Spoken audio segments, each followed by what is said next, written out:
May 11, 2026. Opisyal na hinayag ng ICC na may warrant of arrest silang inilabas laban kay Senador Bato de la Rosa.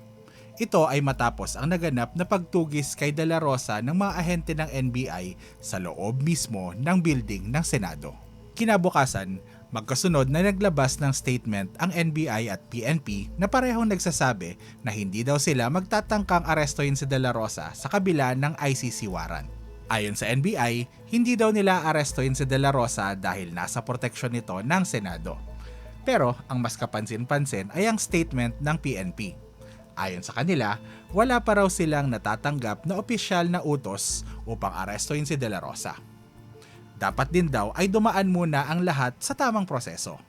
Liban pa dito, pwede rin naman daw nilang arestuhin si de la Rosa kung formal itong hihilingin ng Interpol. Kung nasundan nyo ang nangyaring pag-aresto noon sa dating Pangulong Rodrigo Duterte, matatandaan na ang arrest warrant mula sa ICC ay sinamahan ng isang red notice mula sa Interpol. At ito naman ang ginamit ng PNP na basehan sa kanilang pag-aresto sa dating Pangulo. Pero sa kaso ni de la Rosa, wala pang inilalabas na red notice mula sa Interpol.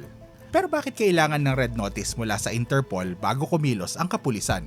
Kulang ba ang ICC warrant? Ano ba ang red notice? At ano ba ang tunay na kapangyarihan ng Interpol? Yun ang pag-uusapan natin sa video na ito. Nagsimulang lumaganap ang pandaigdigang kalakalan noong 1900s. Sa tulong ng mga bagong teknolohiya sa larangan ng paglalakbay, naging mas madali ang paglipat ng mga produkto at tao sa pagitan ng iba't ibang mga bansa. Pero kasabay nito, naging mas madali rin para sa mga kriminal na magpuslit ng kontrabando, tumakas at magtago sa iba't ibang panig ng mundo. Kapag tumakas sa ibang bansa ang isang kriminal, mahirap na itong mapanagot. Ito ay dahil una, walang kaalaman ang bansang pinagtataguan nito tungkol sa kanyang mga krimen. Ikalawa, limitado lang sa sariling bansa ang kapangyarihan ng kapulisan. Ikatlo, wala pang maayos na sistema ng kooperasyon sa pagitan ng iba't ibang mga bansa upang tugisin ang mga tinatawag na international criminal. Siyempre, kapag international na ang mga krimen, kailangan din magkaroon ng international na sistema ng kapulisan para labanan ang mga ito. Kaya, noong 1914 sa Monaco, nagtipon-tipon ang mga opisyal ng kapulisan mula sa iba't ibang mga bansa upang bumuo ng isang sistema ng pagtutulungan sa pagitan nilang lahat. Tinawag itong Monaco Congress. Kasama sa mga napag-usapan ay ang pag-share ng impormasyon sa mga investigasyon at ang paggawa ng mga kasunduan ukol sa extradition. Kapag sinabing extradition, ito yung proseso kung saan ang isang kriminal na nahuli sa ibang bansa ay maaaring ibalik sa bansang naghahanap sa kanya upang harapin ang kanyang mga kaso. Sa kasamaang palad, hindi natuloy ang plano dahil ilang buwan lang matapos ang Monaco Congress, sumiklab ang World War I. Dahil dito, pansamantalang natigil ang ideya ng isang international police organization. Pero habang lumilipas ang panahon, lalo lamang lumalaki ang problema ng international crime. Kaya noong 1923 sa Vienna, Austria, muling nagtipon ang mga opisyal ng polisiya mula sa iba't ibang mga bansa. Dito isinilang ang International Police Commission o ICPC, ang organisasyon na kalaunan ay makikilala bilang Interpol. Pagdating ng 1938, napasailalim ito sa kapangyarihan ng Nazi Germany at ang headquarters ay nalipat sa Berlin, Germany. Pagkatapos naman ng World War II, muling binuhay ang organisasyon noong 1946 at tinawag na International Criminal Police Organization o ICPO. Ang unang headquarters ng ICPO ay itinatag sa Paris, France, pero pagdating ng 1989, nilipat ito sa Lyon, France kung saan ito kasalukuyang nakabase. Sa ngayon, ang Interpol ay may 196 na miyembrong bansa, kabilang ang Pilipinas. Upang mapadali naman ang ugnayan sa pagitan ng mga kapulisan ng iba't ibang mga miyembrong bansa, bawat miyembro ng Interpol ay may tinatawag na National Central Bureau o NCB. Ito ang nagsisilbing official connection ng Interpol sa kapulisan ng isang bansa. Dito sa Pilipinas, ang official connection ng Interpol ay ang tinatawag na Interpol Manila o National Central Bureau Manila na nasa ilalim naman ng PNP. Sa katagalan, mas nakilala ang ICPO sa pinaikling tawag na Interpol, marahil dahil mas madali itong bigkasin kumpara sa ICPO. Pagdating ng 1956, opisyal na ginawang ICPO-Interpol ang pangalan nito. Kapag sinabing Interpol o International Police, madaling isipin na ito ay isang ahensya ng mga pulis na nagpapatrolya sa buong mundo. Pero sa kabila ng pangalan nito, walang sariling pulis ang Interpol.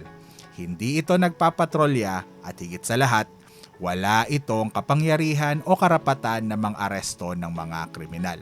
Ang Interpol ay isang organization na ang trabaho lang ay pag-ugnayin ang kapulisan ng iba't ibang mga bansa.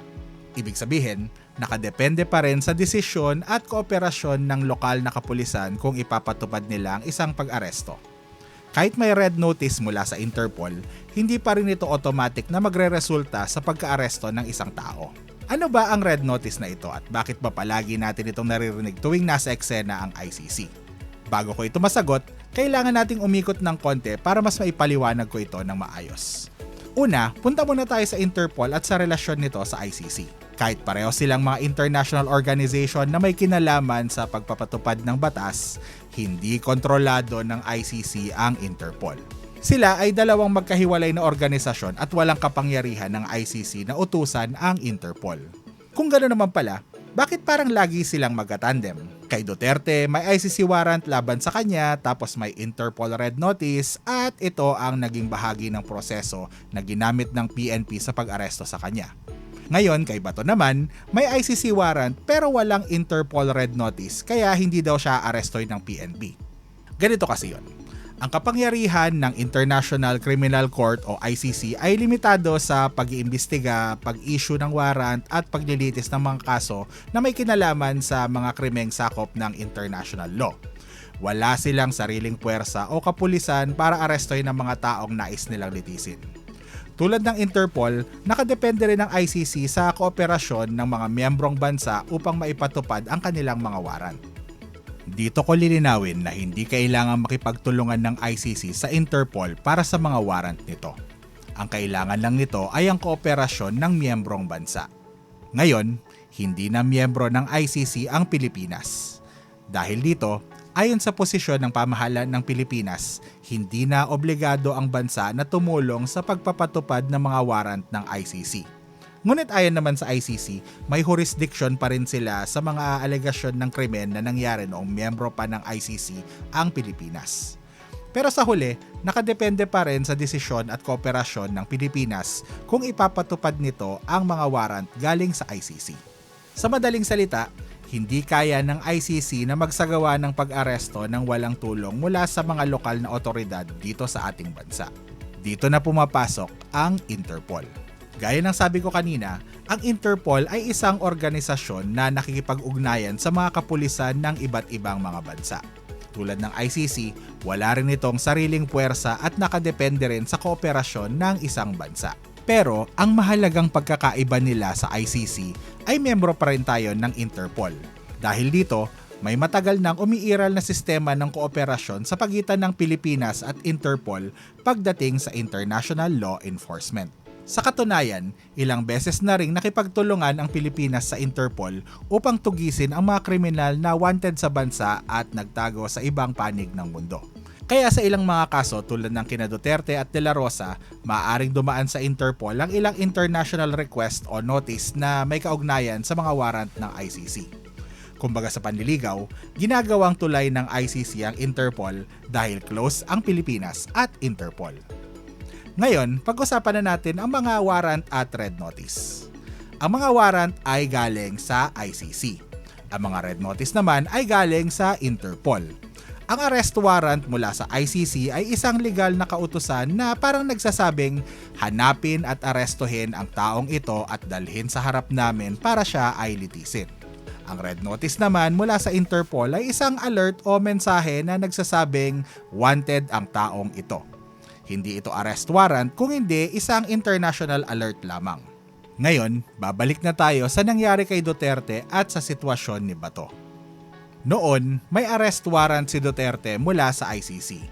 Pero nilinaw ng Pilipinas na hindi na ito direktang nakikipagtulungan sa ICC. Gayunpaman, nakikipagtulungan pa rin ang Pilipinas sa Interpol. Kaya sa proseso ng pag-aresto noon kay Duterte, naging mahalagang bahagi ang red notice ng Interpol. Pagdating naman kay Bato, mayroon ding arrest warrant mula sa ICC. Pero sa ngayon, wala pang nilabas na red notice mula sa Interpol.